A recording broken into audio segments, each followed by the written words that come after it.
Today, Syria is in turmoil, but we must look to the future, and a political solution to the crisis in Syria must be found.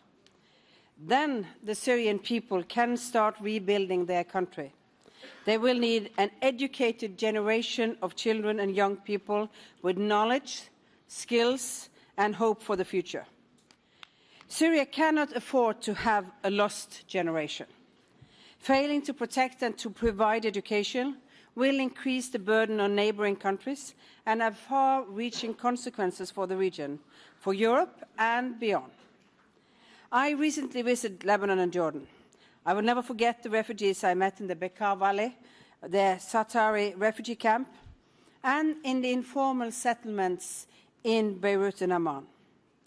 Despite the widespread human suffering and the basic needs are not being met, many children and parents stressed that education was a top priority. Schools provide a safe haven and a potential way out of poverty. It was impressive to see schools operating in second shift to provide education for Syrian refugee children. The message from this conference must be clear. We, as governments, multilateral organizations, civil society and private sectors are committed to fulfilling the rights of all Syrian children to education.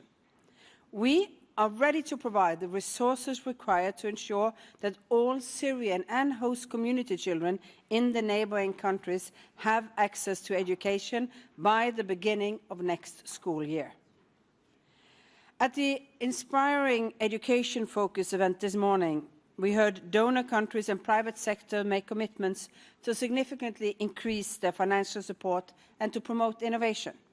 We heard neighboring countries dedicating to deliver education opportunities for all Syrian refugee children and host community children, with our increased and continued support. And we heard the UN, and not least representatives of civil societies who are working on the ground under the most difficult circumstances. They remain committed to protect and provide non-formal education to those who are most vulnerable. These are kind of tangible commitments that we need to scale up and reach the education targets for this conference. The political will and resources we have managed to mobilize today will be a crucial investment in the future of Syria and the region. Norway has tripled its pledges from last year, and we will continue to give priority to education. In 2016, at least 15% of our humanitarian support to Syria and the region will be allocated to education.